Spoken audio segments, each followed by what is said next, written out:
he asked for a German chocolate cake, which means from scratch because he has a ton of allergies, and it took me 4 hours to make the cake. Wow. And was it delicious though? It was delicious. Yes. Worth it. It was delicious, but I'm the only like sweet tooth in the family, so I don't know what's going to happen to the rest of the cake. But anyway, so we will just jump in and say that I am Sheila Carreau, and this is Jacqueline Elizabeth. We're with Blue Nest Home, and we do professional organizing for clients to include online estate sales and homekeeping, which is housekeeping, but we go a little bit above and beyond the housekeeping. We will do concierge service, whatever will make your life easier, we'll help with that. We help with hoard cleanups, managing household papers. We help people who suffer from chronic disorganization, whether you need one room in your house organized or the entire house organized. And then we also do relocation. We can help clients pack up and move across town or move across country. And so we provide free in-home consultations for anybody who would like to learn more about our services. And it's no obligation. It just gives us a chance to meet you, kind of bounce some ideas off, and find out what your expectations are and see if we're a good fit. And if you want to use our services, that would be great. So at the last few weeks, this is our third time meeting. The first time we talked about creating mind space, because you cannot kind of cut off you. I know, I'm trying to figure out. I think if you come closer to me. And I come closer, lean in a little bit. It's opposite when we look, so I get You have to move the opposite way. So creating mind space, we talked about clearing out social media, online TV, that type of thing, clearing out and making space in our head so we can have the room available to tackle the physical stuff. Yeah, reach our goals. And then last week we talked about time management and focusing on little bursts of energy, managing your energy, not just your time. And to start out with tasks that maybe you don't like to do and realizing how much you can get done in 5 or 10 minutes. And so we talked about some things that you can do in 5 or 10 minutes. And I did some math. Oh, afterwards, yeah. Because we had a comment that they've done all the easy stuff that just takes 5 or 10 minutes, and now they're into the hard part. And we were trying to encourage them to look at that big project as a lot of tiny little projects in there, and that how 5 or 10 minutes focused on that can make a big impact. And so afterwards, I started thinking, what does that look like if you spend 5 or 10 minutes working on something? And so I did some math. So the average of 5 to 10 minutes is 8 minutes. And so if you take 8 minutes times 365 days in the year, you will have spent over 48 hours, 48.6 hours on a project. And then let's say you only work 5 days a week on spending 5 to 10 minutes. On average, if you just do 5 days a week, spending just 8 minutes on a project, you will have accumulated 35 hours for the year. And so if you have a big project, and a lot of times, like paperwork is the big thing, or going through old paperwork, or maybe somebody that's passed away, or schoolwork, or just the stuff that you keep putting off, and you think 5 or 10 minutes is not going to cut it. I challenge you to ask yourself, when was the last time you spent 35 to 48 focused hours on a project? Yeah. That's a lot of time. That's a lot, and not interrupted, and you said focused, like sometimes, like even like when we have the full days on estate sales, it's like we need to take like a solid lunch break to not unfocus ourselves. And even when you work with clients one-on-one, you're only usually working 2 to 4 hours 2 to 4 max. hours max. Usually 3 is about the limit. Yeah.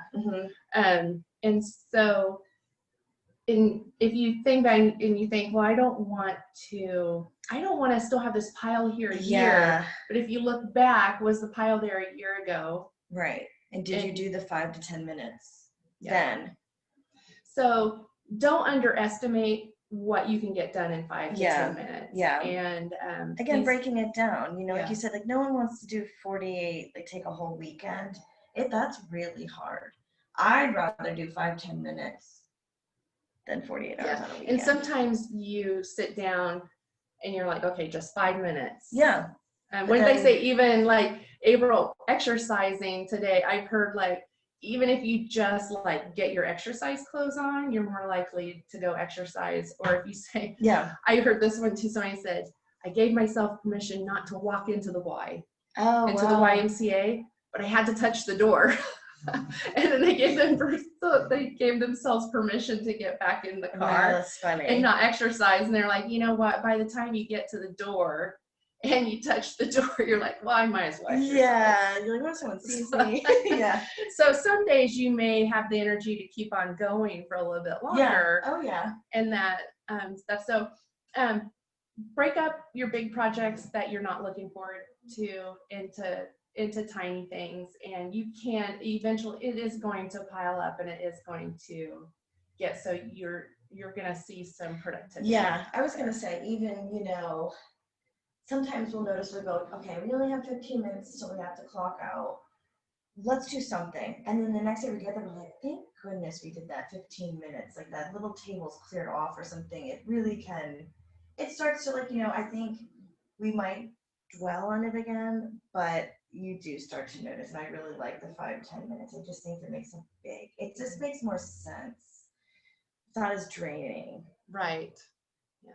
And so we have a small group today, so I wonder if other people woke up this morning thinking, I'm just... It was a full moon last night. Maybe it rocked some people's sleep. The smoke is rolling back in. It's foggy out there. I think so.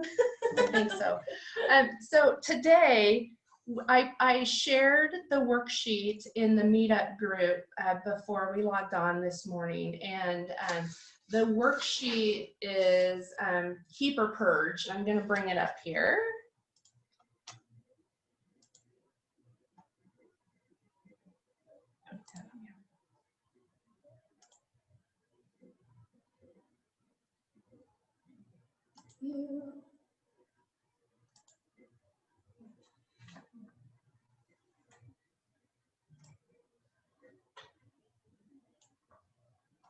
All right, so this worksheet is for this week, and Keep or Purge, because we're going to start talking about what are things that you should keep and what should you purge.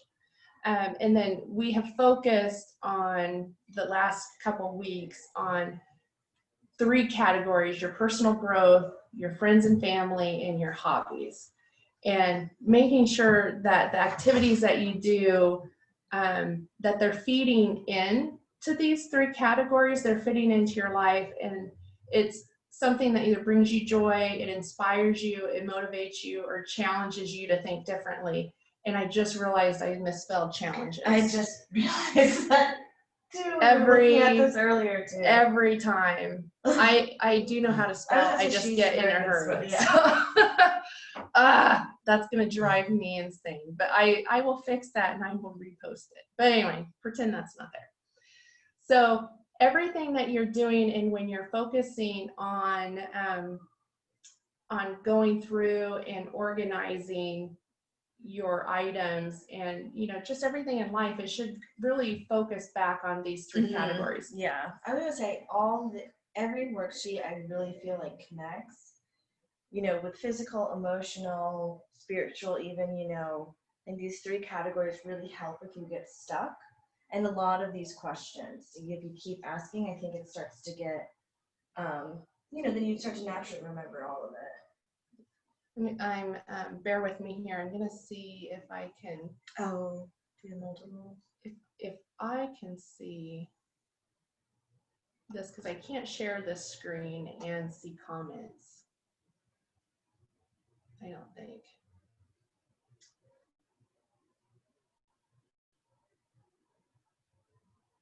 Oh, there's the chat. There it is. Okay. Oh, perfect. Yay. Okay. That's going to help. Okay. So can somebody let me know, because we're still trying to figure this out. And you can answer it in the chat or come on. Are you able to see the Keep or Purge worksheet and the chat and our picture, or do you just see the worksheet? I'm curious.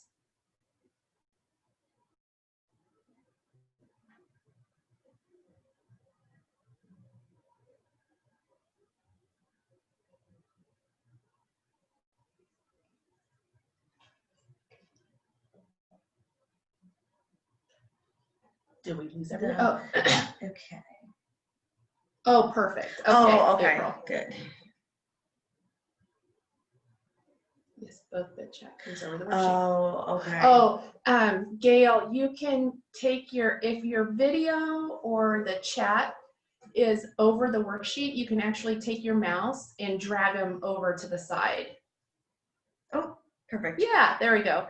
And Gail, I just made that cake and I have plenty, so I may show up on your front door. I know. I know where you live. I'm gonna bring you cake. So when we're talking about keeping or purging items, one thing so Jacqueline and I both listen to the Minimal Mom, which is a YouTube podcast. And she talks about everything you own is inventory.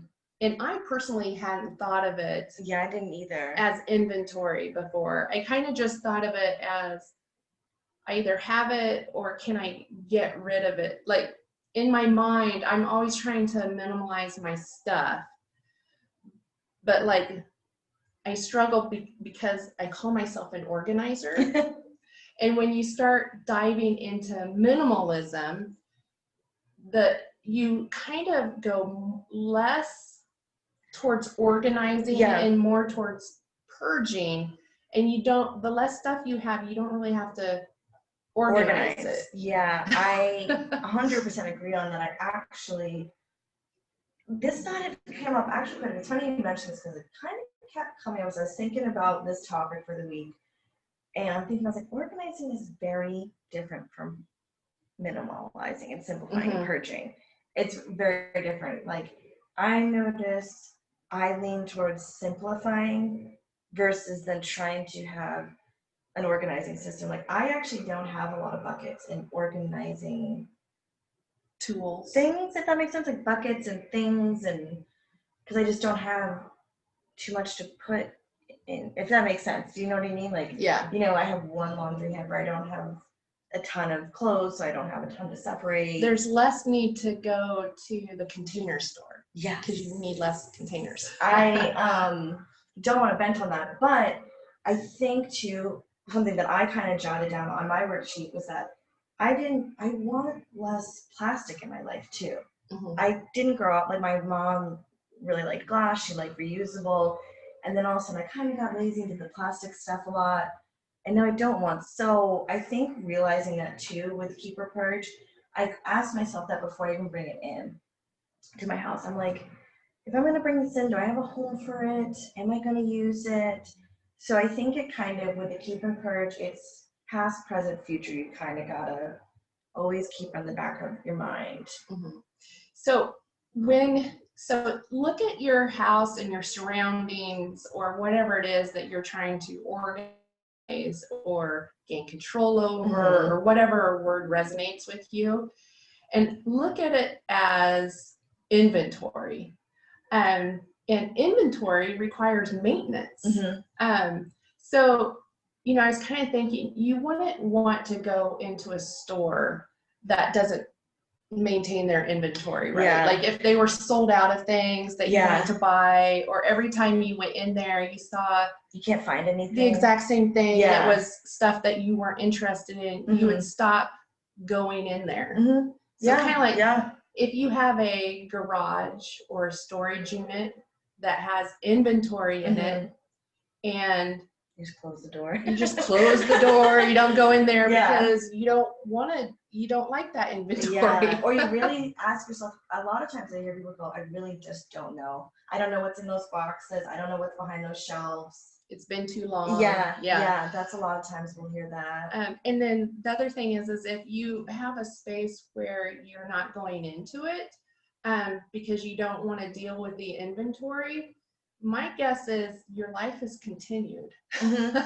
You're here today because your life has continued. Your life hasn't stopped because the items Are filled up, filling are that in the room. garage. I hope I'm making sense with this. But what I'm trying to deliver here is that your inventory requires maintenance, and how much time are you willing to commit to maintaining that inventory? And does it support your values for personal growth, time with friends and family, enhance your hobbies? Yeah, I mean, do you want to spend time dusting them, moving them, lifting them? You brought up a good topic earlier. It was like holiday decor. I mean, we don't use it all the year, so we do sometimes have to store it. Do we have the space? Do we have a comfortable place? Like, I don't want heavy stuff up high. I don't want anything heavy anymore. Learned that the hard way. And I just don't want to be dusting and cleaning a bunch of storage. I mean, I'd like to do it, but I just know my limits at this point.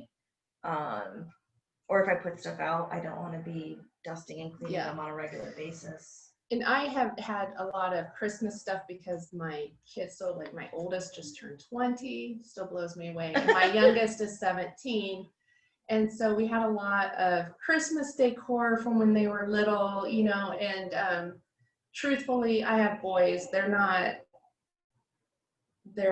emotionally tied. Yeah. To a lot of the stuff. It's fun for kids, And so last Christmas, I really went through and I took out stuff that I didn't like anymore, or I was tired of it, or it was slightly broken, something gets chipped and you throw it and you put it back in there. Yeah. And I minimized the stuff down into 2 boxes. And when I put it away, it was awesome because it was just 2 boxes to put into storage. Yeah. And now I'm thinking, can I get 1 box? Like, how can I challenge myself? But and then also away from the Christmas decorations, I was telling Jacqueline that I went through, we have a buffet in my house. And when you walk in the front door, there's a dining room to the left, and then there's like a little entryway, and we have a buffet in there before you get into the kitchen and the family room.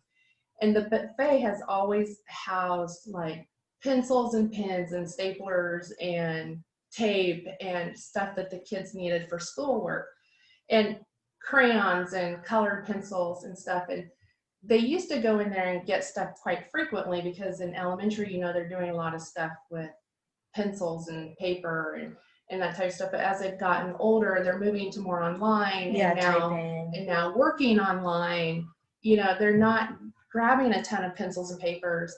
And when they do want pencils, they want the mechanical pencils. They don't want the kind you have to sharpen and stuff. And I went in there and I organized it all, and I had I kid you not, I probably had 75 pencils because I buy them when they go on sale, and for a whole pack. Kids always use them, and a ton of pens from different places, and it clicked. This is inventory, and do I want to maintain this inventory? Do you really need 75 pencils when nobody really likes pencils? And do you need 30 pens? Because I have found that if I only have a few pens, I do better at putting them away and where they belong than if I have a ton of pens. If I have a ton of pens, they just end up everywhere.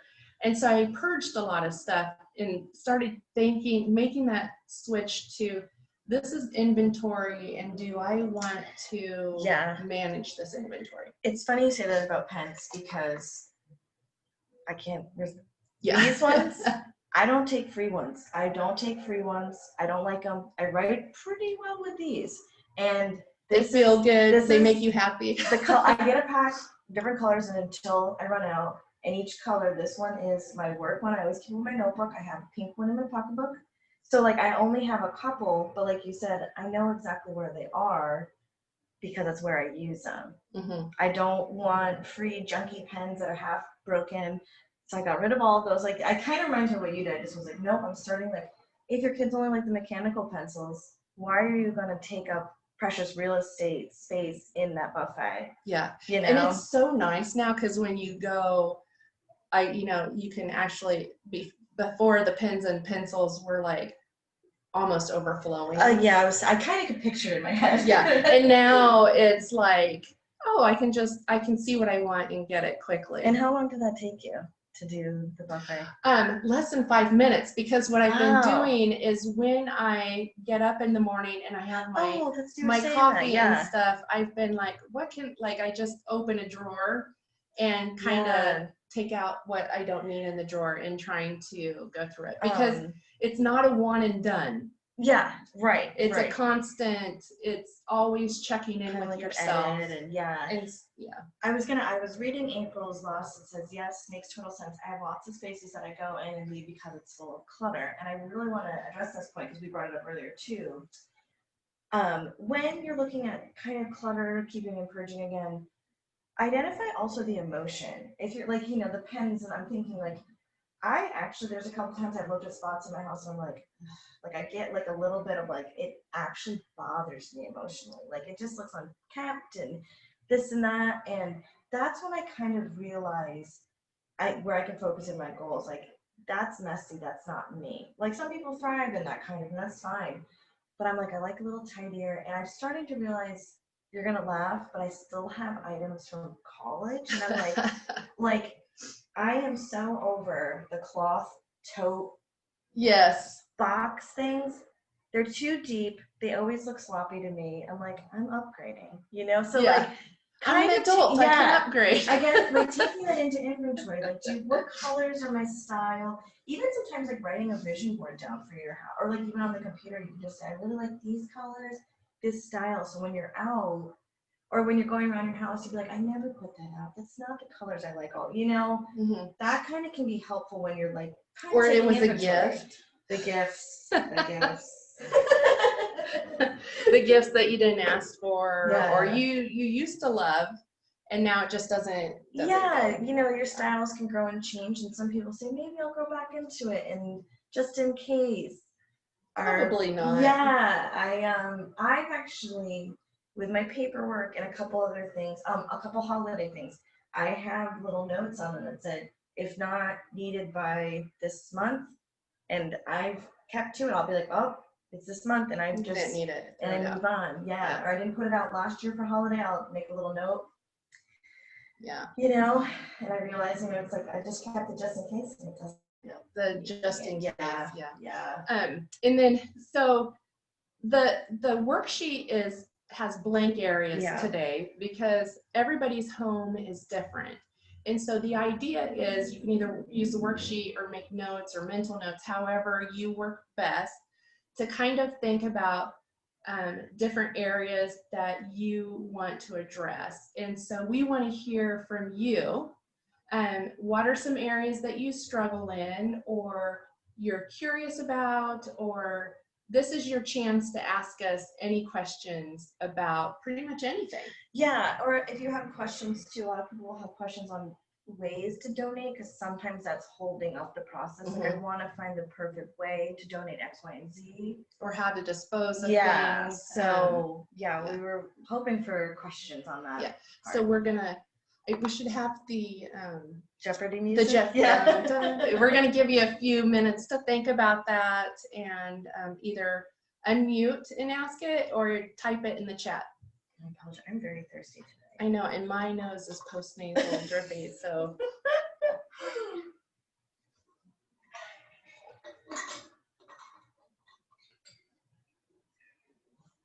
Because I haven't looked into it yet, but I just heard about Donation Town, kids' toys. So April, I struggle with getting rid of kids' toys. They have way too many. My husband and I move every toy and book downstairs out of the other rooms, and I don't know what to do with all of it now. So April, are you saying like to try to organize, you took all their toys and put it into one area, and now you're looking at like, what the heck do I do with it?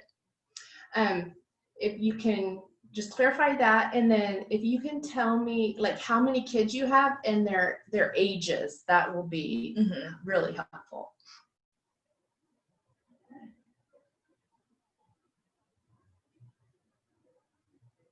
5 and 3. That they actually play with. Yeah. Mm. Yeah, that's a fun age. So Yeah, I could see that being a lot of toys. Yeah. There's a couple different ways that thinking back to when my kids were that age, that was really helpful. One is that I realized that they actually played better with less toys. And they don't put their things away, and you need a system. So think of their toys as inventory, and then think of inventory that a 5 and 3-year-old can manage. It's not a lot. And so while it's fun to have all these toys and you think, oh, this is amazing, it can actually be overwhelming to them. And overstimulating. Yeah. So I would say, decide first of all, I'm a really big proponent of having the toys in one area and not having toys in every really single like room. that she said she brought it all down. Yeah, in one area. And I think like if you can keep their rooms like for sleeping and quiet time and book time, that's helpful to kind of get into that routine that you know, when you're in your bedroom, it's quiet time, kind of thing. And then keep the toys like maybe where you can keep an eye on them, but they're also allowed to play independently, so they can go in there. And think about how you want to store the toys that is aesthetically pleasing to you. So do you like to have bins or shelving or a toy box, right? And there's no right or wrong answer. It's whatever you like to have. And then just put out the toys that fit in that space.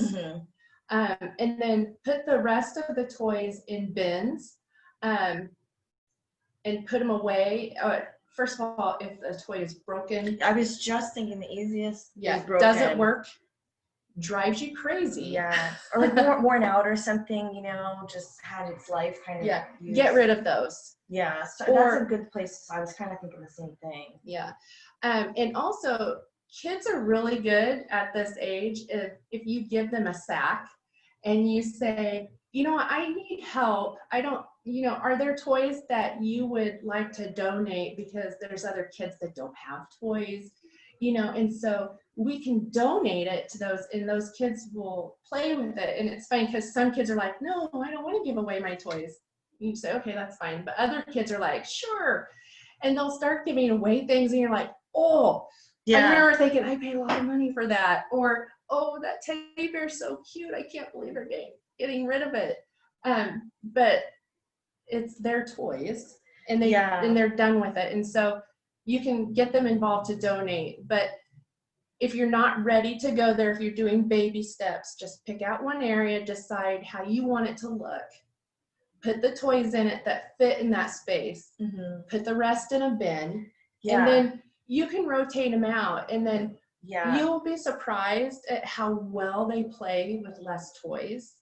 And then also, if they ask for something like, Mommy, where did this go or whatever, then, you know, you can say, oh, it'll come back in a couple of days or whatever. And you can kind of start to rotate out the toys. But I remember having good intentions on rotating out the toys, and in reality, they were totally fine. You know, it's funny. So my mom ended up having like a little linen closet, and she did her little categories. We had some games and stuff, and she would lock it and say, here's, you pick out for the day.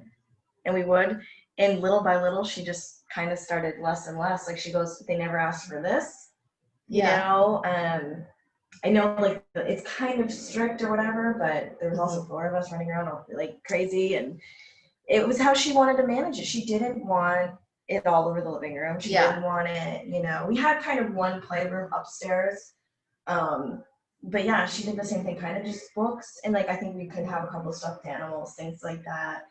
But also, like for your sake, managing, like you said, how you want the space. Like, you know, we love our kids and we love their toys and want them to have fun, but you know, you don't want it to take over all the space. Yeah. It just gets I think it gets very emotional. It's very, I know a lot of our clients get very anxious with that. Yeah. I've noticed, like, especially the big, colorful, bright, like you said, the loud noises. It's gonna look different for everybody. Yeah, everyone's gonna have a different take. And I was thinking too, with the pile now, just to not, you know, just be able to address it, like start with like, you could even start with just like big, you could just say, okay, all the big toys are gonna go to the left.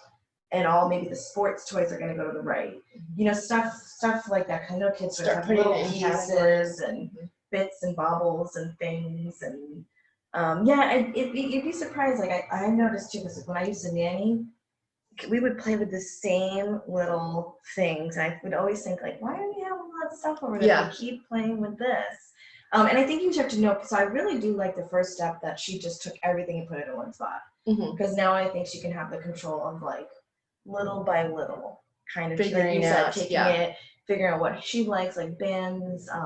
And I've actually seen some beautiful, very stylish kids toys. I'm like, and I think that's what you were saying, like visually, can it be pleasing for her as well, you know? Yeah, and if you find something, I'm a big proponent of Goodwill or Facebook Marketplace. Yeah. If you find something and it doesn't work, you don't have to be stuck with it. You can switch things up. Yeah, move on. Yeah, for having them, for getting them in the mode to help putting things away, I actually took pictures of things. Like, so we had, and I know they still make these, they have bins and they kind of tilted up, and they had like big tubs, medium-sized tubs, and then small tubs, and they fit on these racks. And so I put their toys in there, and then I taped a picture of the toy on there, and so they knew that toy went on there, and they were really good about putting it away when it was minimalized. Yeah. If it was too much stuff, it was very overwhelming to them.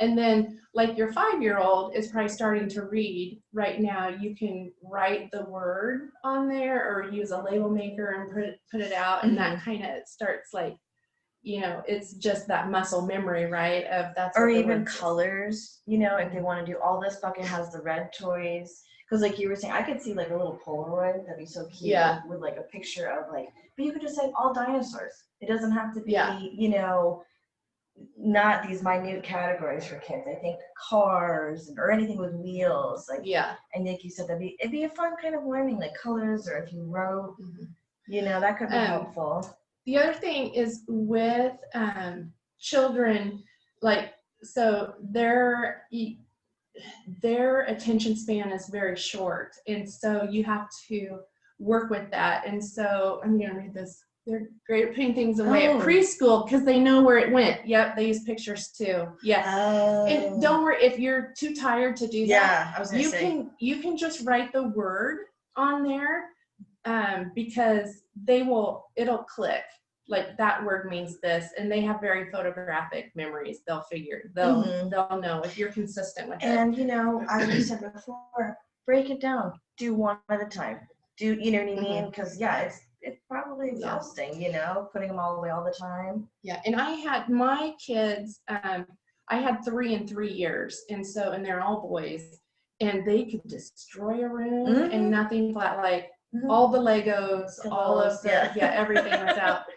And so what I would do with them is I would say, okay, we're going to spend 11 minutes. And I'm trying to remember what age they were when I did that. But 11 minutes was about their time that they could give me of undivided attention. Yeah. And so I would just take one of them in, and we would set the timer for 11 minutes. And then I would say, okay, just for 11 minutes, I need you to pick up all the Legos. And so they'd run around the room picking up all the Legos. Or I'd say, okay, you got to pick up all the pillows, you know, and give them chores. And then they start to associate that with categories like, oh, all the Legos go here, instead of, you know, you've got a pile of Legos and Barbies and, you know, the fake food and or whatever it is that they play with, and you say, okay, put it away, and their little brains are like, you know.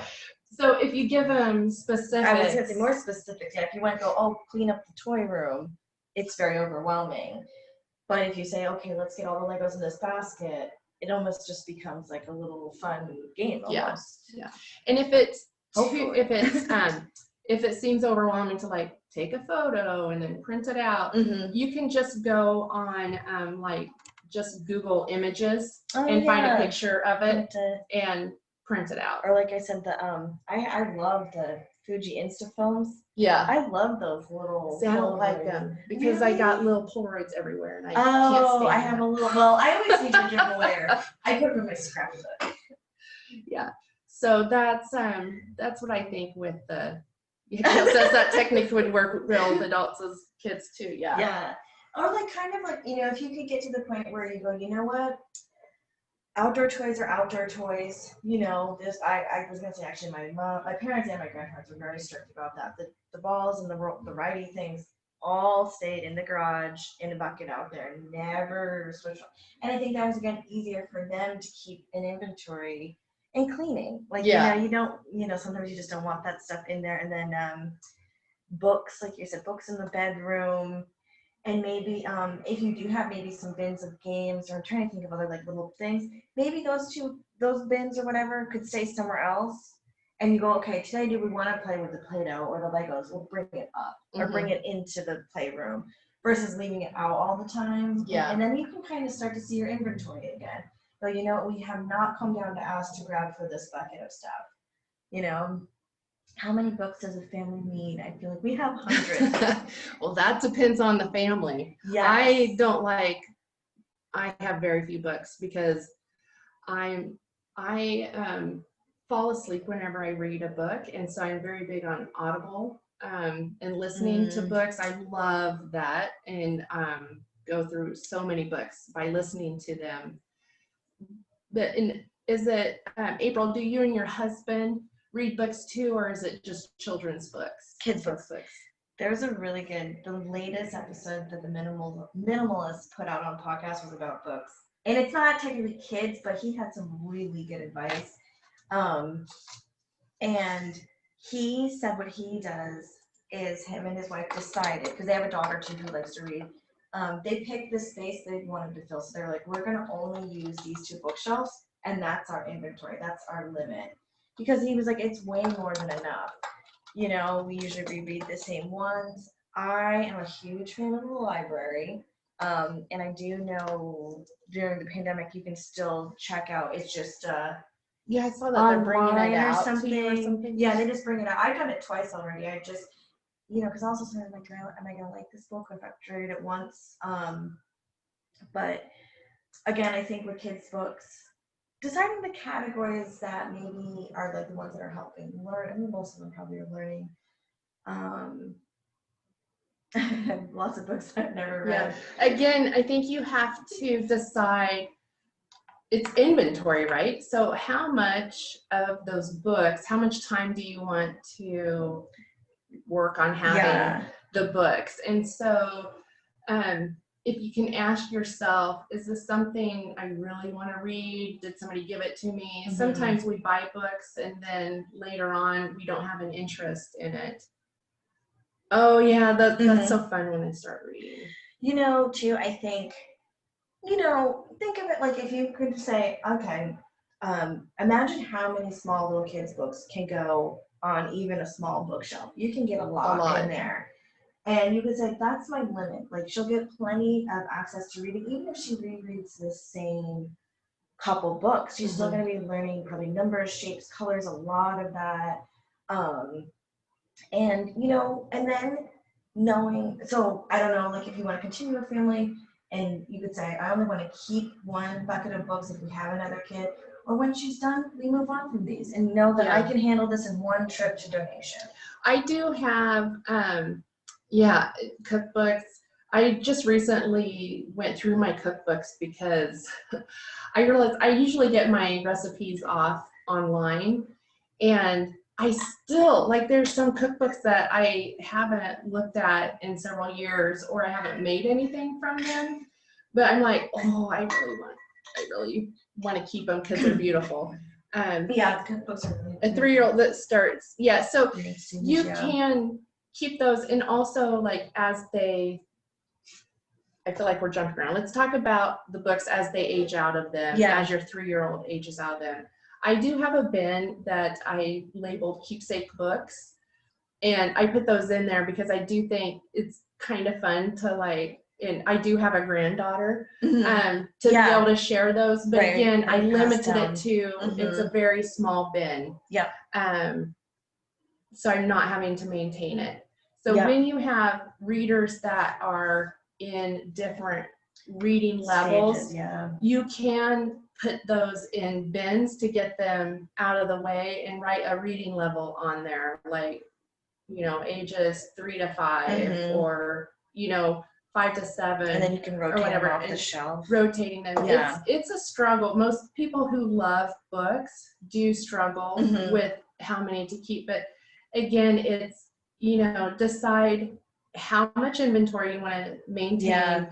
Buy a bookshelf, however you want to do it, and then just say, okay, when that's full, the rest have to go. Yeah. And it's really what your comfort level is. Yeah, and I mean, sometimes too with a situation like this, I think, okay, you love your books and they're going to be doing your reading.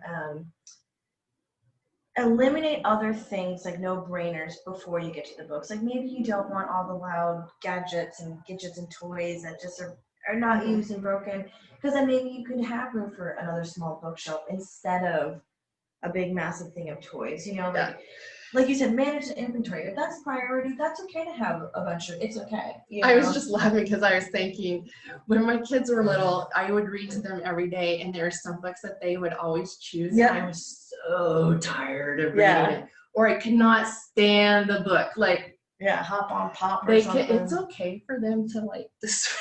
I don't know where that book went. I'll have to look for it. Oh gosh. And like I said, that's what I really, I was just thinking of this little small girl. Now I'm just realizing she's 10 too, which just blows my mind. But we used to do the library to switch it up a lot. And then if she really loved one, we would consider going out and picking it out.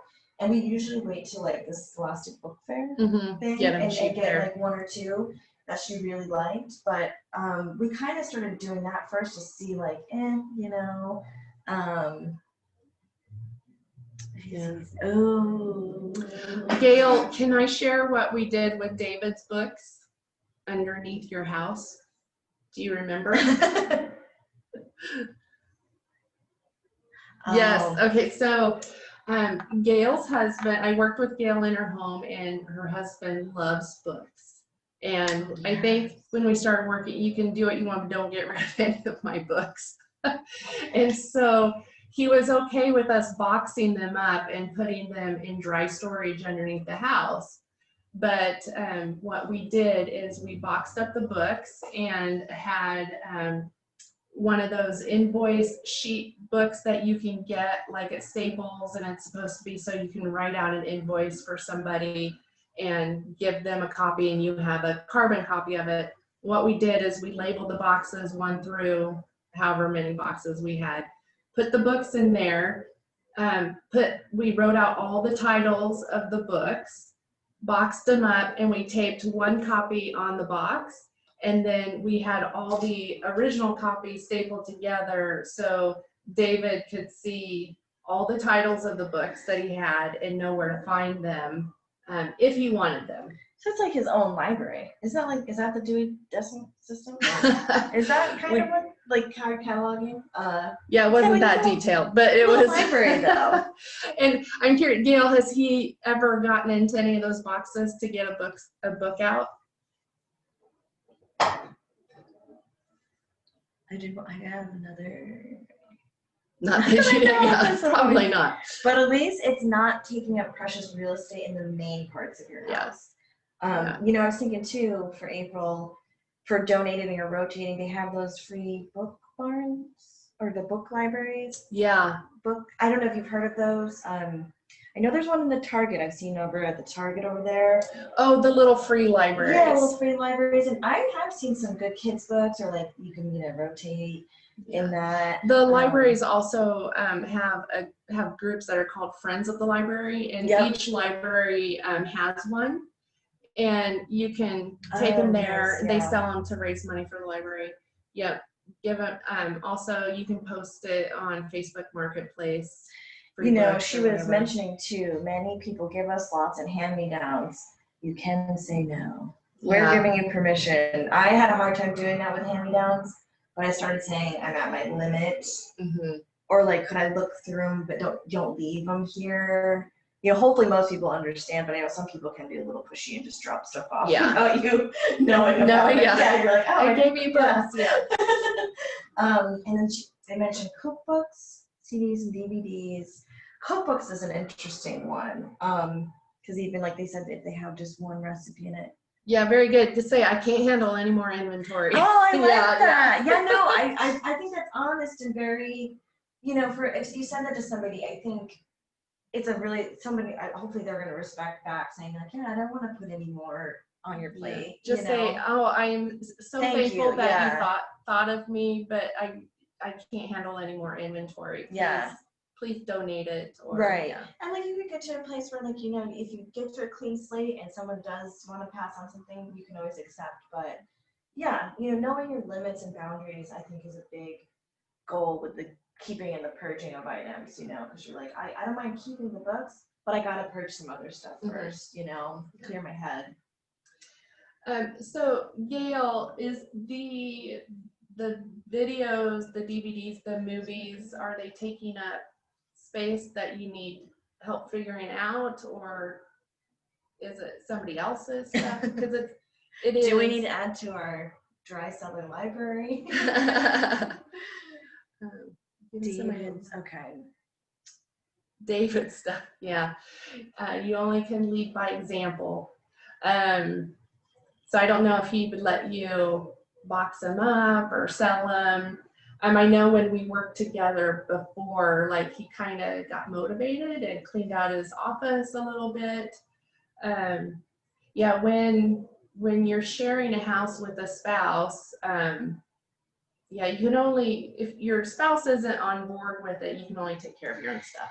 Yeah. And I was just trying to think too. I'm always curious until I see like the CDs and music and kind of ask some questions, because one, are we really listening and watching them? We have a couple of DVDs I enjoy that we have, because half the time I can never find them anywhere on streaming. So I have like 4 or 5 that we really like, and we keep them in an actual CD case. We don't keep the DVD boxes anymore or anything like that, because since doing estate sales, how many DVDs and CDs do we sell, So it's like they end up just sitting there. Yeah. But knowing if you're going to listen to them, watch them. Oh, is someone on? Yes, I overslept. Sorry, I'm not usually up this early. Oh, hello. Is that Cindy? Yeah, sorry.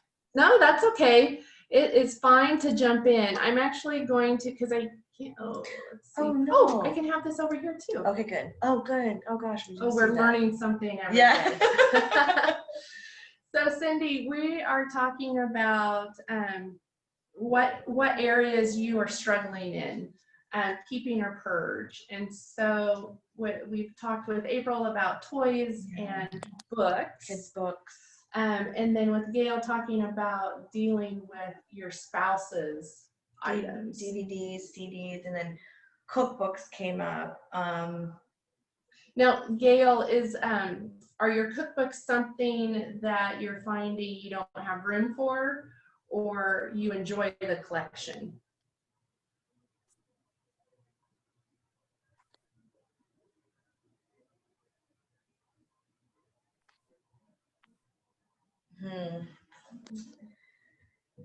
Yeah.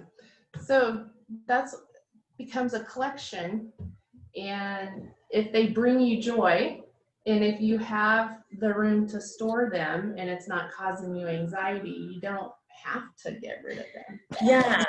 or I was thinking, you could set aside 5-10 minutes for a couple days, look through them, feel them, get the emotions of them, and say, you know what, I really think someone else could maybe learn from this or use this. Some people still really use cookbooks left and right. Yeah, she said she seldom uses them, and her sons would love to have them. Oh, that could be a kind of fun activity. Are your sons, do they have their own places now?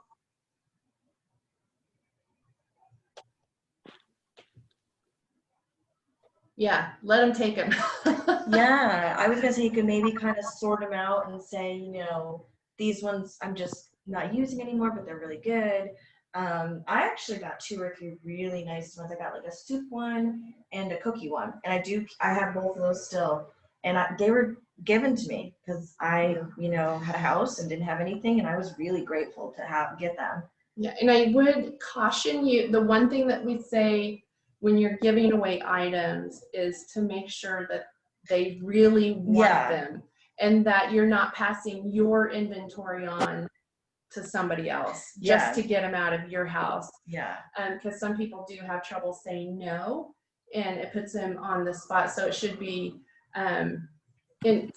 one of the techniques that I use is I'm going to donate this. I was gonna say you can go. But if you want it, you're welcome to take it. But if you don't want it, I'm just gonna donate it. Yeah, that's how and I got so then mine. They're like, oh, you go ahead and donate it. You're not saying, I want you to take this. Saying no. Yeah. Have them go through them and do it. Yeah, and you said if they say no and you say no, then maybe you can say, hey, could you bring these to the library or wherever is a good place you like to donate. Yeah, have them donate it. Yeah. Well, sometimes it's helpful to have help with the whole system and process. But yeah, that's how I got my 2 cookbooks. And my mom's friend was going through hers, and she said, don't feel obligated. And she went in the other room. I picked 2, and then she said the rest we packed in her car. It went pretty well. Yeah, and like Cindy's saying, you can scan some recipes. You can. Again, that creates inventory, right? So you really ask yourself what you are willing to spend on the inventory, because you could scan and then it sits in your computer, and there's no point in scanning something just to scan it. I was going to say, really, with this, I think it's really key, again, take the time to really inventory. I have a handful I just will relook up because I kind of know most of them. I have the perfect cheesecake recipe from my great aunt. I don't want to lose that one. You know what I mean? Because I can't find the recipe online. I've tried finding hers. I'm like, no, I will keep that. Yeah. But a lot of stuff I have like a meatball one that I just Google it and I always find it. It's fine. Yeah. So I don't know if that makes sense, but kind of finding ones. The Christmas cookie book that I have, I like to keep that one because it's super fun. We've done a bunch of recipes in it, and it's just easier. But a lot of them I can follow pretty well on my tablet.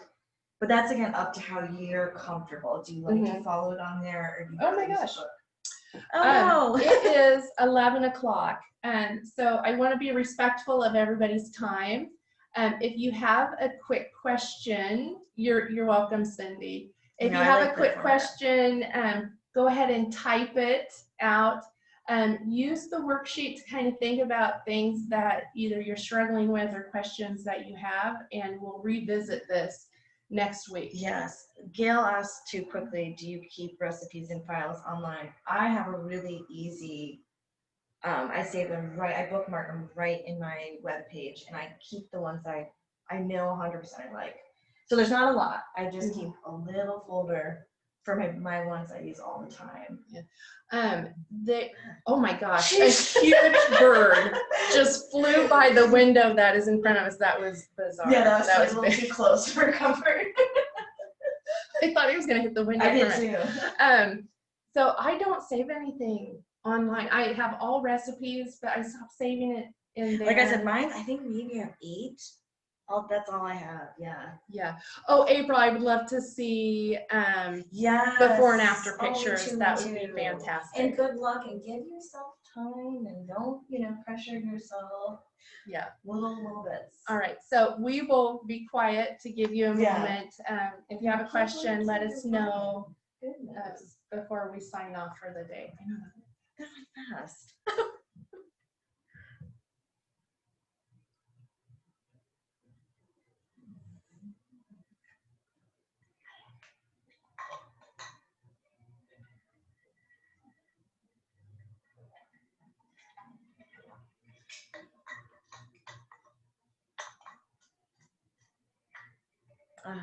Thank you, Gail.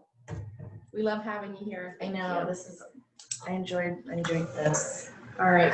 Thank you, guys. If you have a question, feel free to type it out. If not, you can sign off, and we will see you next week. And there will be, we'll get the video up too if anybody wants to rewatch it. Cindy, we record it so you can watch from beginning to end if you wish.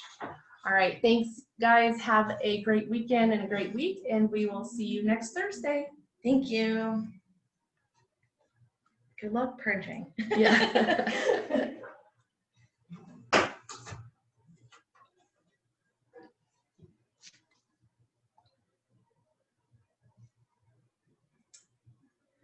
The video is posted in the meetup group where you signed up for it.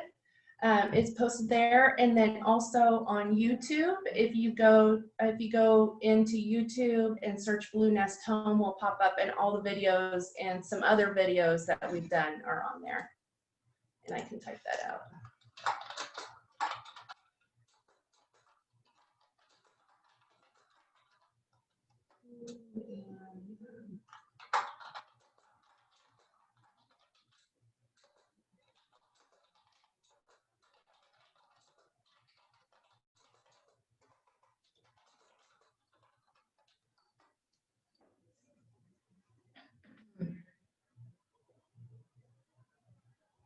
Okay.